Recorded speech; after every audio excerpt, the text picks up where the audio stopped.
Alors vraiment, sur le salon de Lille, on aura fait une grande place aux ordonnances, au projet d'ordonnance. Et là maintenant, avec Ono Ipma, donc CFTC Nord-Pas-de-Calais. Alors, quelle est la position de la CFTC sur ce projet d'ordonnance? A priori, on a eu la CGT tout à l'heure, on a eu FO tout à l'heure. Il semblerait que la CFTC ne soit pas exactement sur la même ligne concernant les positions. Alors, merci de nous avoir invités, Jacques. Donc en effet, la CFTC est sur une position un peu différente. Bien sûr qu'en tant que syndicat, on n'a pas demandé d'ordonnance. Ça ne nous fait pas plaisir. La manière dont ça se passe non plus, parce qu'on n'est pas dans un cadre de négociation, mais non dans un cadre de concertation. Donc c'est le Premier ministre et le Président de la République qui nous ont reçus, mais dans un cadre, encore une fois, de concertation. Donc on arrive dans le cabinet, tout est écrit et on ne peut faire bouger qu'à la marge ce qui est déjà écrit par le Président et par son Premier ministre et par le ministre du Travail. Alors, la position de la CFTC est un peu celui de dire... au mois de mai, les Français, ils ont élu un président. C'est le président Macron qui est sorti. Alors, il y en a qui me disent, oui, mais il a été élu avec 25%. Derrière ça, néanmoins, le peuple a choisi de lui donner le plein pouvoir à travers les législatives. Donc, à partir de là, sachant que tout ce qui se passe aujourd'hui était annoncé au départ, quelque part, on se dit, il faut peut-être faire avec... et faire notre boulot de syndicaliste, de ministère, aller à tous les rendez-vous et essayer de faire bouger les lignes là où on peut éventuellement les faire bouger. Alors, sur le contenu proprement dit, est-ce qu'il y a des lignes rouges qu'avait fixées Philippe Louis, le président, qui ont été franchies ou pas? Alors pour nous, les lignes rouges n'ont pas été franchies. En effet, notamment sur le sujet des barèmes prud'homales, on avait des lignes sur lesquelles on ne voulait pas dépasser.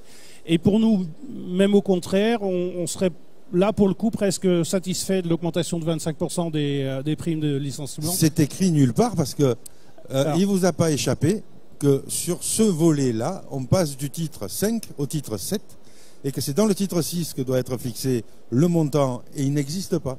Alors, je sais que le gouvernement a proposé 25, je sais que certaines organisations syndicales demandaient 50.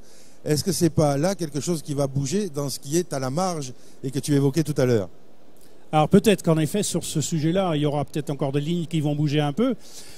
C'est la deuxième raison pour laquelle on n'a pas appelé aujourd'hui à manifester, parce qu'on est quand même encore très dans le flou. Tous les décrets doivent encore sortir. Et donc aujourd'hui manifester alors qu'on ne connaît pas précisément ce qui va se passer, ça nous semble un peu prématuré. Alors, il n'y a pas de jugement de valeur à savoir s'il faut y aller ou pas. Alors parmi les lignes rouges, donc il y avait mais alors là ce que je ne comprends pas, c'est comment on peut dire que la ligne rouge n'a pas été franchie alors que demain on n'aura plus à justifier du motif de licenciement. On est d'accord, parce que c'est bien de fixer des plafonds sur les indemnités prud'homales en cas de licenciement abusif, mais si on n'a plus à justifier de licenciement ou des licenciements abusifs. Alors nous, la ligne rouge, c'était les droits fondamentaux des salariés. Et donc on a réussi à inclure dans le projet qu'en cas d'harcèlement ou en cas de discrimination, on est bien en dehors du cadre des limites.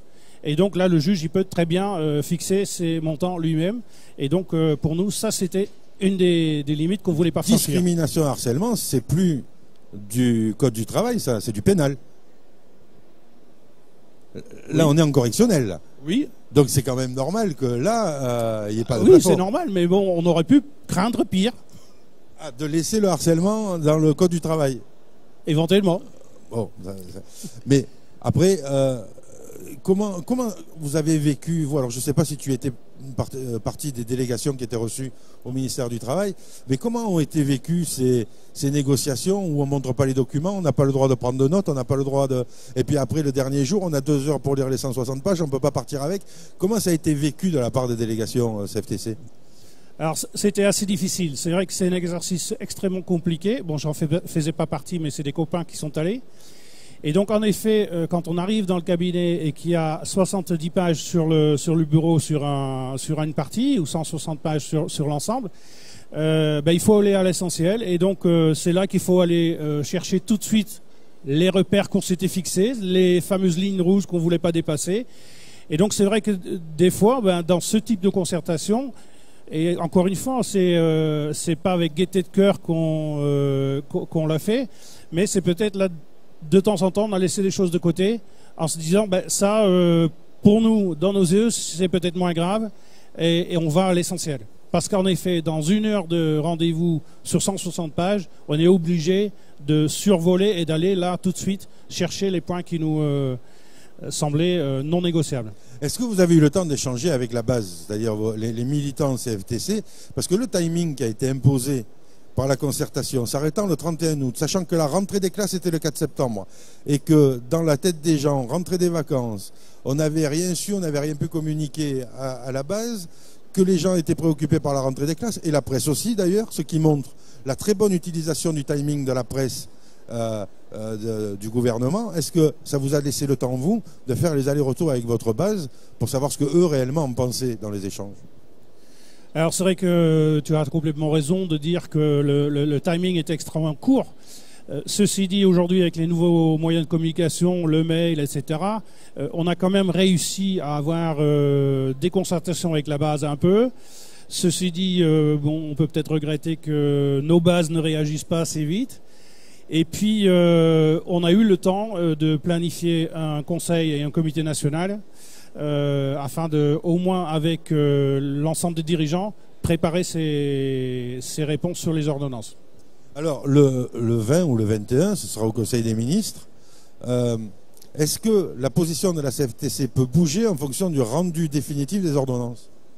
Ah mais tout à fait, c'est vrai que au niveau du Conseil des ministres et en fonction des décrets qui vont sortir, voilà, c'est toutes les précisions qu'on attend, et en fonction de ce qui va être dans les décrets, forcément la position de la CFTC peut encore changer. Qu'est-ce qui pourrait mettre le feu à la poudre bleue de la CFTC?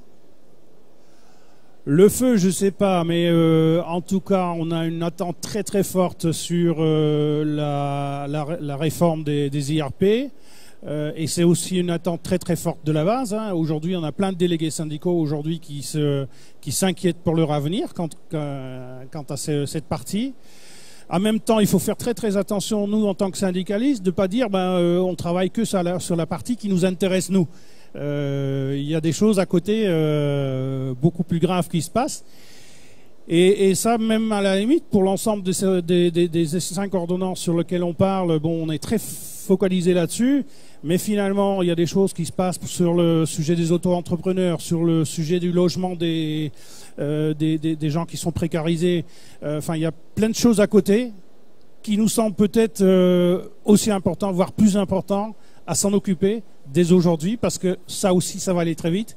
Et donc, il faut faire très attention. Ce qui a été soulevé par Jean-Baptiste, je crois, tout à l'heure, de FO62, il dit la précarisation, parce que là, on parle de précarité. Ce contrat de chantier, qui est présenté par les ordonnances comme un CDI, n'est considéré par les bailleurs et les banquiers que comme un CDD. Est-ce que, là-dessus, il ne peut pas y avoir un syndicat ou plusieurs syndicats qui lèvent la tête en disant « mettons-nous d'accord sur les termes, parce que ça ne va pas résoudre le problème les plus précaires dans les entreprises ». Oui, on est bien d'accord là-dessus, mais alors là, pour le coup, en consultant la base, ce contrat semble pas choquer tant les salariés. On est dans un monde qui se ubérise de plus en plus. Les gens veulent choisir leurs horaires librement, ils veulent travailler quand ils ont envie de travailler. On a des exemples à Paris où des gens ils veulent absolument travailler le dimanche. Bon, c'était pourtant quelque chose sur lequel nous on est toujours monté au créneau. Et aujourd'hui, les salariés des startups ils disent nous on adore travailler le dimanche et finalement je préfère avoir mon mercredi ou mon jeudi pour faire autre chose. Et donc on a peut-être quelque chose à faire tous ensemble là-dessus, à faire évoluer nos idées, à dire peut-être qu'en effet, il y a une partie des salariés qui souhaitent travailler comme ils ont envie. Je vois aujourd'hui déjà arriver des gens qui se mettent auto-entrepreneurs pour travailler dans l'informatique des grandes entreprises. Et apparemment, les gens sont contents en faisant comme ça. Donc c'est vrai qu'on s'est battu contre ça et finalement on livre peut-être le mauvais combat. Ben ça c'est une bonne conclusion, ça prouve qu'il faut toujours se remettre en question et qu'il faut aussi écouter la base et ceux qu'on est censé représenter, c'est-à-dire les salariés, parce que c'est eux qui font vivre les organisations syndicales, c'est eux qui sont représentés par les élus qui sont ici sur le salon des comités d'entreprise, et c'est eux qui vont avoir une mission de se mettre en phase avec le siècle. On n'est pas dans la règle là, on est dans le siècle. Voilà, et puis nous on commence à vieillir, mais il faut penser aux jeunes, donc c'est eux qui ont tout l'avenir professionnel devant eux, et donc c'est à eux qu'il faut penser, c'est eux qu'il faut consulter, et il faut les écouter et savoir ce qu'ils veulent vraiment faire de leur avenir. Merci Ono d'être venu. Merci Jacques de m'avoir invité. Allez, et puis à très vite sur les salons CE. Et on se voit à Paris. On se voit à Paris.